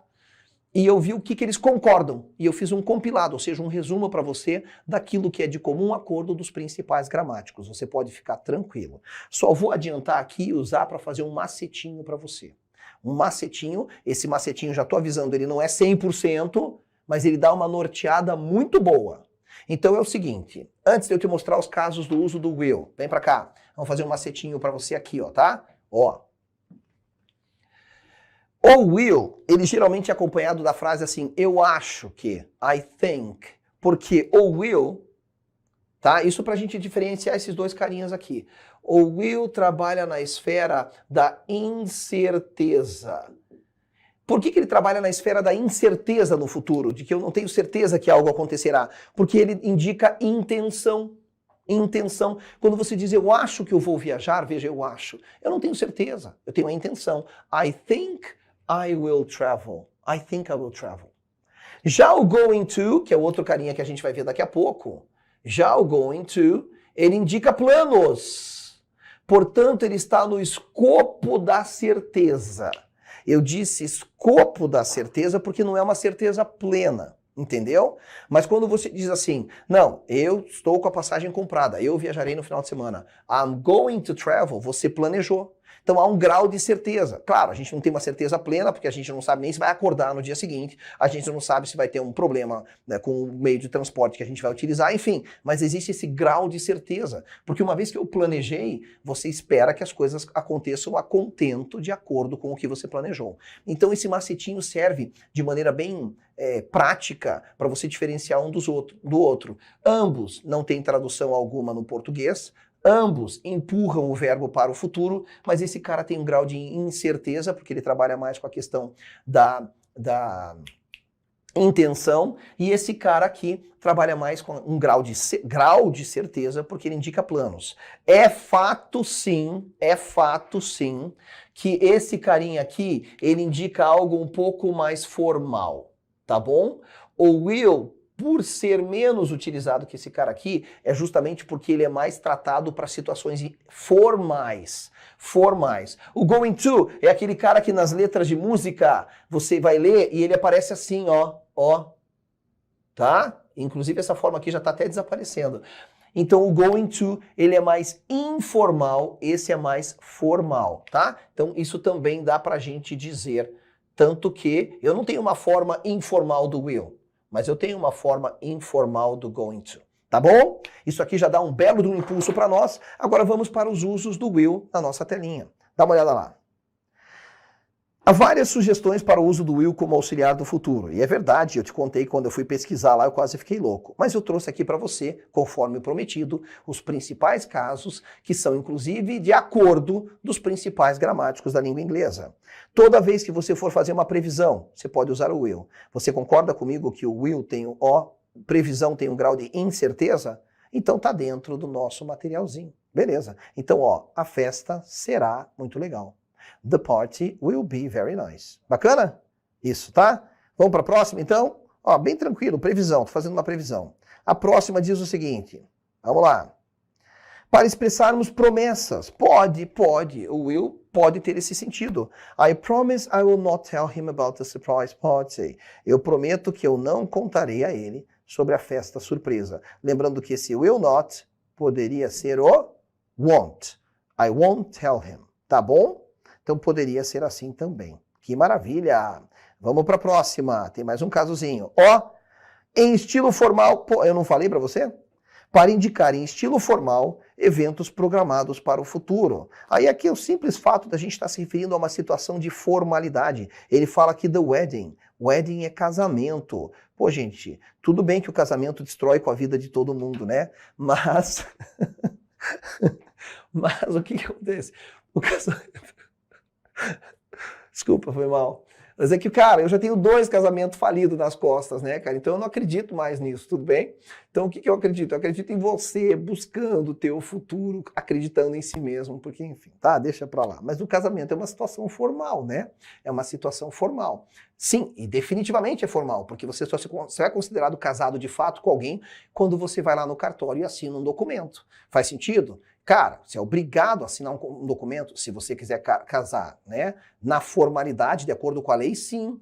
Tá bom? E aí, quando eu falo de casamento, eu vou ter que usar o will porque é uma situação formal. Aqui eu só vou deixar você com um pensamento, tá bom? Só vou deixar você com um pensamento aqui, mas depois você reflete sozinho, tá bom? Nada de vir acusar depois de destruidor de lares, tá?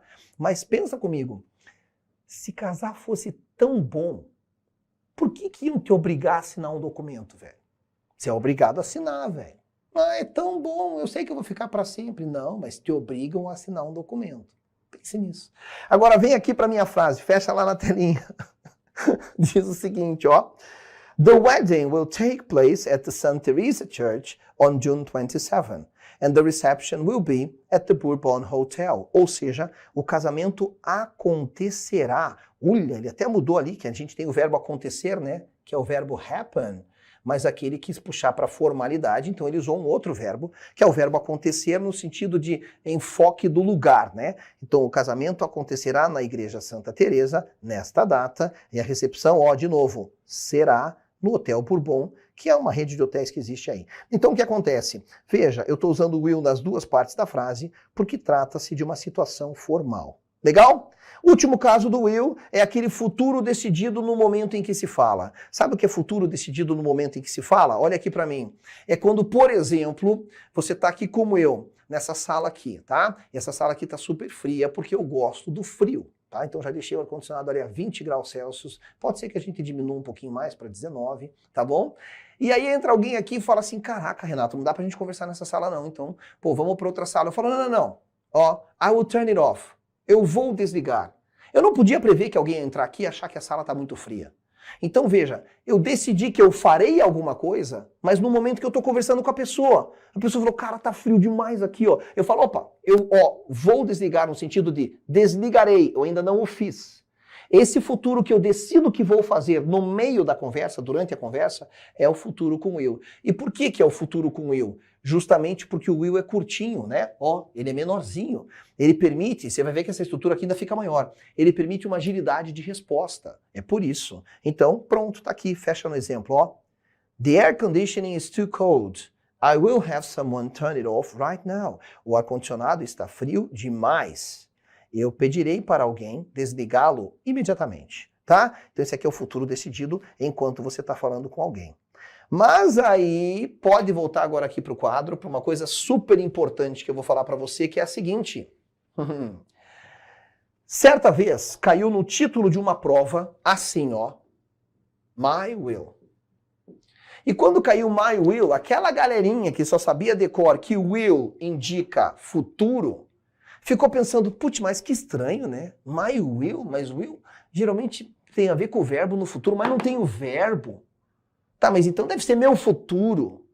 Nada a ver, nada a ver. O will só será partícula de futuro se ele estiver relacionado a um verbo. Daí ele é um verbo modal, lembra que ele é um verbo modal?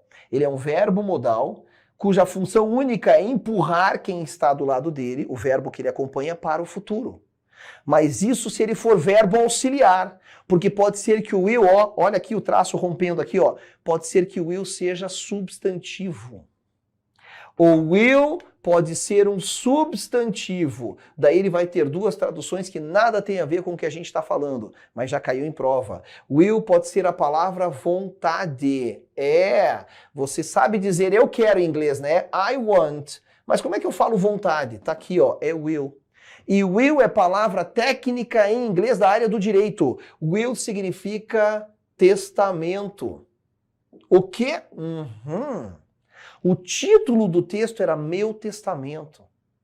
E aqui eu vou fazer um raciocínio só para você nunca mais esquecer dessas duas palavrinhas e decorar, né? Porque tem gente que pensa, ai meu Deus, mas o que testamento tem a ver com vontade? Tudo a ver. Porque o testamento é literalmente a vontade do falecido. Concorda comigo? O que é um testamento? É um documento que tem lá expresso nele a vontade do morto. E morto tem vontade? É uma vontade manifestada em vida, mas com validade pós-mortem. É ou não é? Eu vivo, vou lá e chamo o advogado e faço assim, ó, vem cá, eu quero fazer meu testamento. Vou manifestar a minha vontade em vida. Fechei o testamento. Alguém pode abrir meu testamento, fazer ele valer comigo vivo? Não, porque ele não tem validade comigo vivo. O testamento é a minha vontade manifestada em vida com validade pós-mortem. Só depois que eu morrer vale o que está no papel. Então essas duas palavras aqui têm tudo a ver, nunca mais esqueça disso. Vamos anotar na nossa telinha. Will também pode ser a palavra vontade e também ainda a palavra testamento. Cuidado com isso, tá bom? Eita, mas por que passou assim? Aí. E agora vamos lá. Vamos falar do going to, já caminhando para o final da nossa aula. E de novo, eu quero que você olhe para ele como um todo, um bloco indissolúvel, quer dizer, eu não posso separar ele ali do to, e que empurra o verbo que vem depois para o futuro. Só que ele tem uma característica por causa desse ing. Ainda que ele não tenha tradução de nada, ele não tem, não me irrite, ele não tem tradução de nada. Mas por causa desse ing, na frente dele tem que ter o verbo to be, que vai ser o am, ou is, ou are. É assim que esse cara funciona. Então ele, na verdade, é formado por três partes, concorda comigo? Esse cara é formado por três partes, ó. Ele vai ter o verbo to be... Opa, cadê minha canetinha? Eu aperto aqui, às vezes ela não vem. Aí, ele vai ter o verbo to be, mais ele, e ele vai afetar o verbo que vem depois dele. Passamos a ter uma estrutura formada por três verbos. Não importa, o nosso macetinho é sempre o mesmo. Uma estrutura verbal formada por dois ou mais verbos Quando eu quero fazer negativo e pergunta, eu sempre só mexo no primeiro. Vamos ver como é que fica o exemplo? Tá lá, ó.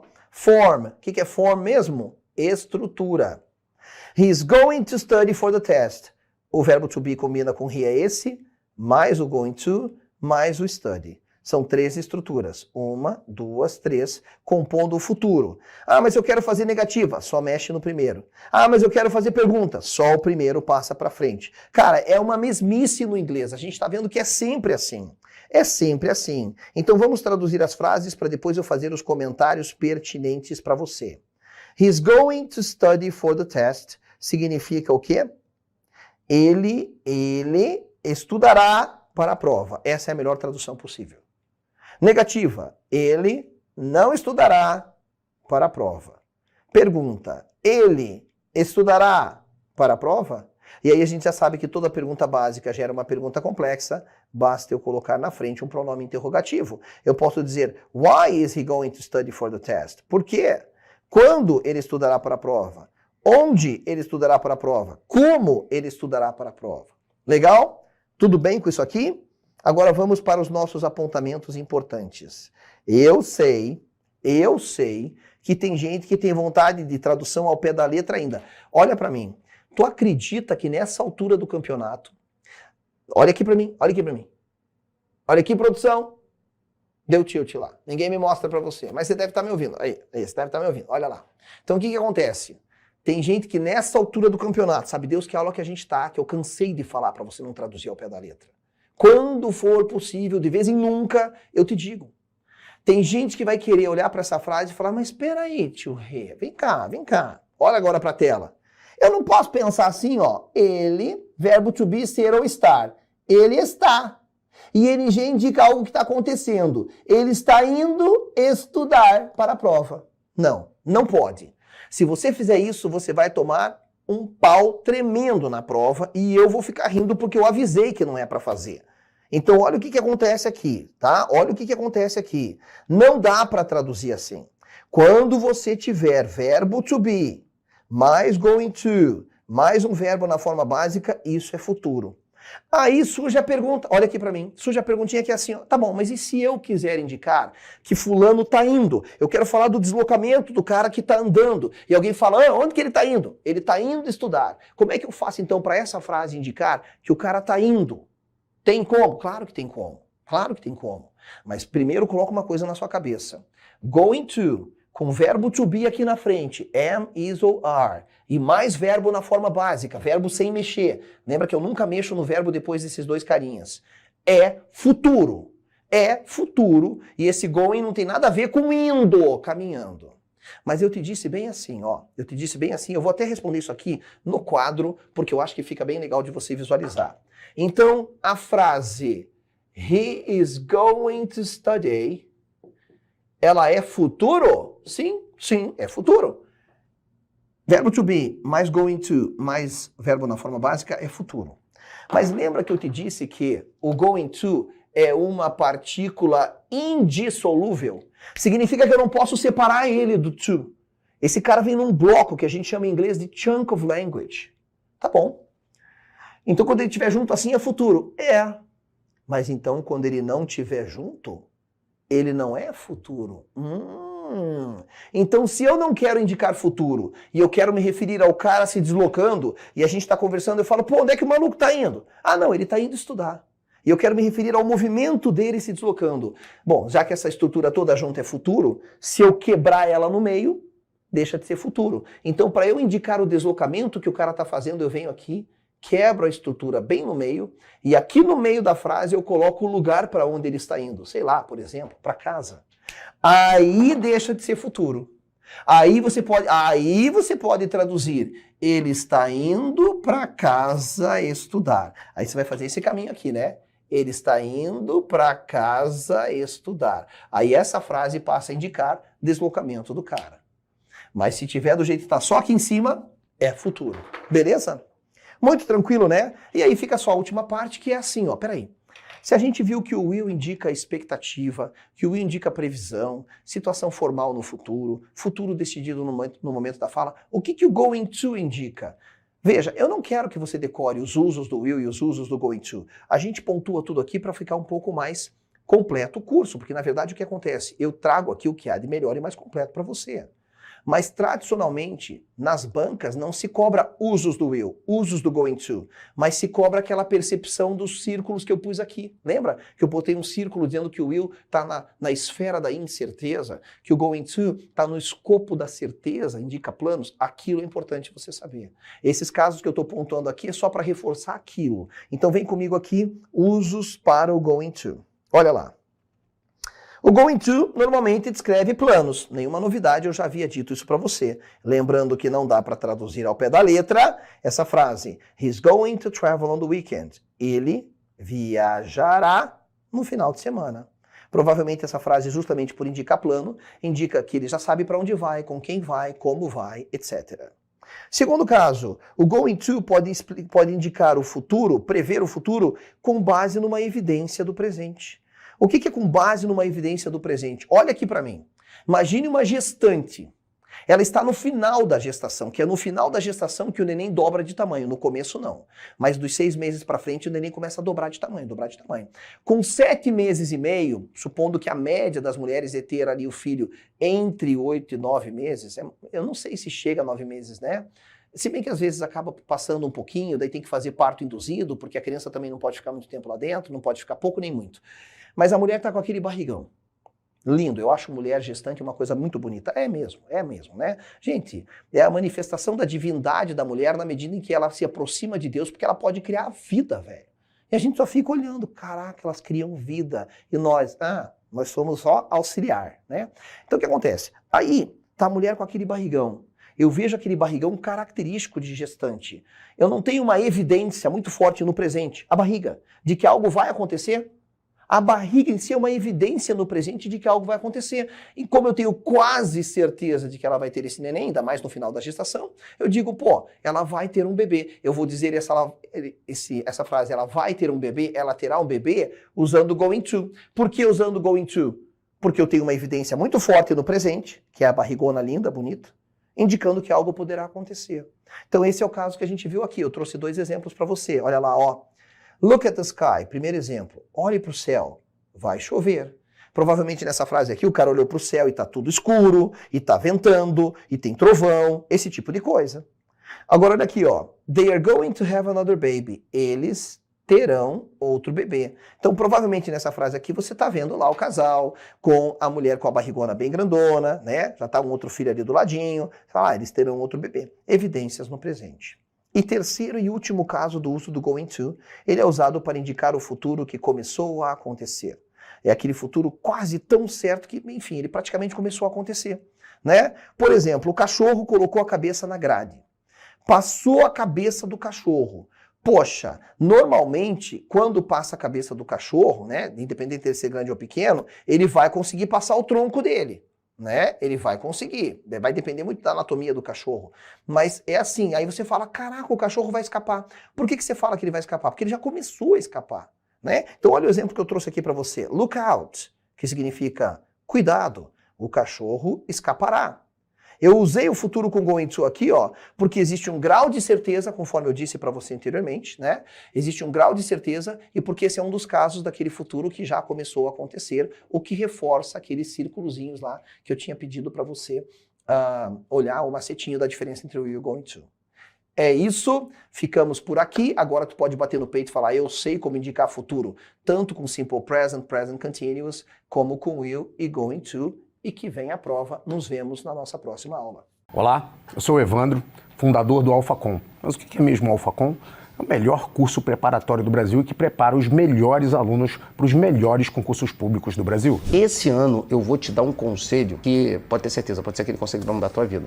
Aproveite para estudar com tempo de antecedência. Se a gente entra em 2023 com você tendo a certeza absoluta que não é quando o concurso vai vir, é se o concurso vai vir, você vai estar preparado. E com o AlphaCom, com os cursos do AlphaCom, pode ter certeza, você vai estar preparado. A gente tem a melhor nota do Reclame Aqui, o menor índice de reclamação dos nossos cursos e um maior índice de resolução de problemas. Ou seja, além de dar um produto de qualidade, que é o seu curso, os materiais são materiais próprios, com especialistas, professores próprios para aquilo ali, sem ser aquele professor que vai viajar com conteúdo que não vai cair na sua prova, é conteúdo específico, você ainda tem a certeza de que você tem um time inteiro de coordenação que passou pelo que você está passando. Ou seja, a galera aqui é concurseiro para concurseiro. Então aguardo você dentro da plataforma da Alphacom, dentro das nossas redes sociais e, óbvio, né? Você pode deixar todas as perguntas que você precisar que a gente vai solucionar o seu problema.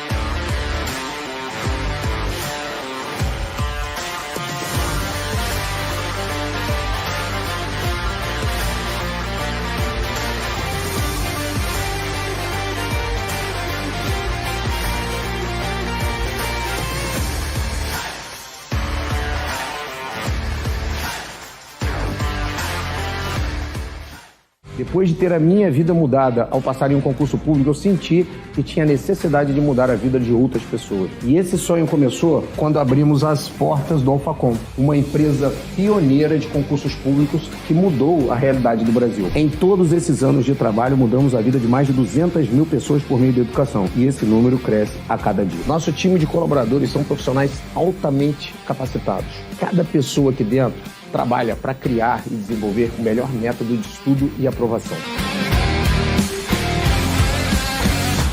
Falando em especialistas, o nosso time de coordenadores somam mais de 50 aprovações em concursos públicos. Aqui trabalhamos assim, desde o primeiro dia da sua preparação até o dia que você toma posse. Trabalhamos com muita responsabilidade e sempre com um propósito, que é mudar a sua vida.